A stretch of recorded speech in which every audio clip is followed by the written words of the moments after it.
Paano ginagamot ang cystic acne? So basically guys, kung makikita ninyo, ang cystic acne ay medyo mas malalaki at medyo inflamed sila compared sa mga other types of acne natin like yung acne vulgaris and yung comedonal acne.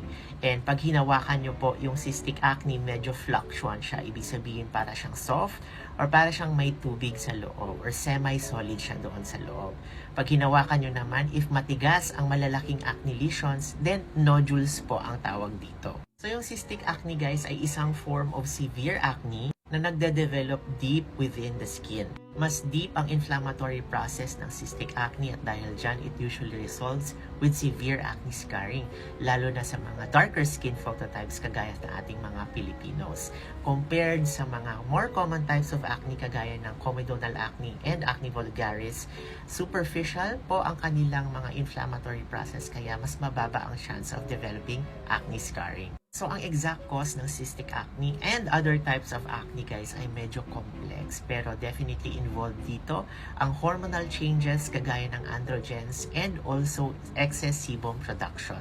And cystic acne might be more influenced by specific inflammatory pathways within the skin.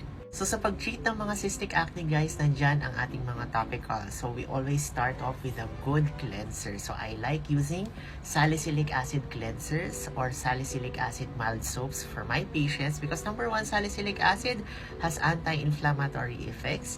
Also, it is very good in terms of extracting sebum from the surface of the skin and at the same time, it promotes declogging of the pores. So nakakatulong ito sa mga patients na may cystic acne and other forms of acne as well. Other topicals guys, kailangan nating mag-focus sa mga retinoids kung tayo ay may cystic acne. Dahil pa ang mga retinoids, sila po ang gold standard, sila po ang the best in terms of topical treatment for acne. So number one, kinokorek ng mga retinoids ang pag-proliferate at quality ng mga skin cells around the hair follicles para maiwasan ang pag-clog nito. Number two, it also promotes sebaceous gland atrophy or parang lumiliit po at nagde-decrease po ang activity ng mga hyperactive sebaceous glands if they are regularly exposed sa topical retinoids. And of course, may anti-inflammatory effects po ang ating mga topical retinoids. Para mabawasan ang bacterial load sa ating mga cystic acne, pwede tayong gumamit ng mga topical antibiotics kagaya nitong bendamycin solution. And may anti-inflammatory effects din ito. Tandaan guys, pag gumagamit ng topical antibiotics, huwag natin ito gagamitin more than 3 months because this increases the chance of developing gram-negative folliculitis. And guys, yung mga topical antibiotics natin, hindi po dapat sila stand-alone. Kailangan natin gumamit ng isa pang topical to decrease the chances of bacterial resistance. So, dito pumapasok po ang ating benzoyl peroxide. Pero yun guys, kailangan lang natin mag-ingat sa benzoyl peroxide because it can be very irritating at some point and also it can cause burns, post-inflammatory hyperpigmentation, and dryness to the skin.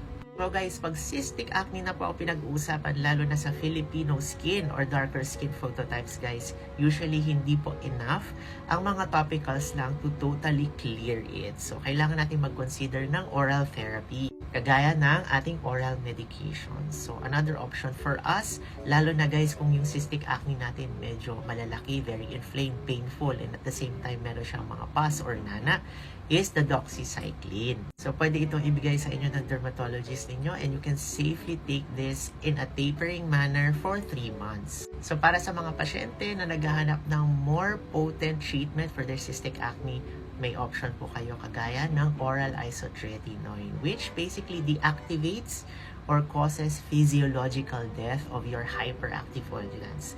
So, pag walang hyperactive oil glands, hindi tayo magkakaroon ng acne. Very straightforward. But of course guys, hindi po pwedeng ipagsasabay ang isotretinoin and doxycycline dahil may side effects ito kagaya ng pseudotumor cerebri. And sa mga female patients natin na may cystic acne, importante po na ma-rule out ang hormonal imbalance. So kailangan po natin magpa-check sa ating reproductive endocrinologist or OB kung saan pag nahanap po or pag nakita na meron kayong hormonal imbalance, bibigyan po kayo ng mga hormonal therapy or mga oral contraceptive pills para po makorek yung dapat i-correct sa ating hormones. And in combination with isotretinoin and other oral medications para sa acne guys, magiging napaka-effective nito and mas mabilis po ang response ng ating mga acne. So in terms of procedures naman guys, yung iba, nagpapa-inject sila ng steroid or triamcinolone acetonide doon sa kanilang mga cystic acne para bumaba or mabilis mawala yung inflammation or pamamaga. And sometimes almost overnight po nawawala agad yung swelling sa area na yun. Pero hindi ko na usually ginagawa ang steroid injection for acne for my patients kasi nga may possibility of atrophy or parang naglulubog po yung na-inject na site. And as you know, napaka-potent talaga ng steroid in terms of inhibiting collagen regeneration. And theoretically guys, dapat talaga temporary ito, but may mga patients kasi na hindi na talaga bumabalik yung pagkalubog ng kanilang balat after injecting with a steroid. Other procedure na pwede natin gawin para maiwasan ang pagdevelop ng cystic acne ay comedone extraction or yung tinatawag nilang acne surgery. So dito naman, tinatanggal natin yung mga nidus of infection kagaya ng mga comedones or yung whiteheads and blackheads sa ilalim ng balat para hindi na po tumuloy or mag-progress into a pimple or cystic acne.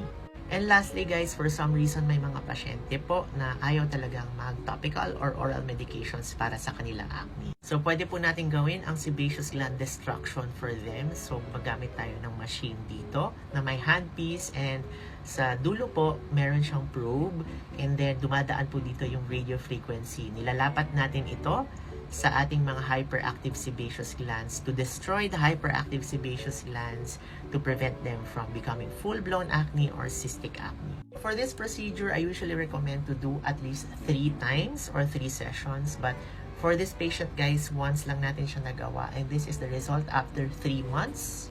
And ito naman guys yung other side, alright? Alright guys, I hope this helps. For more acne tips, follow me and Basta Acne DMD. Bye DMD Stunners!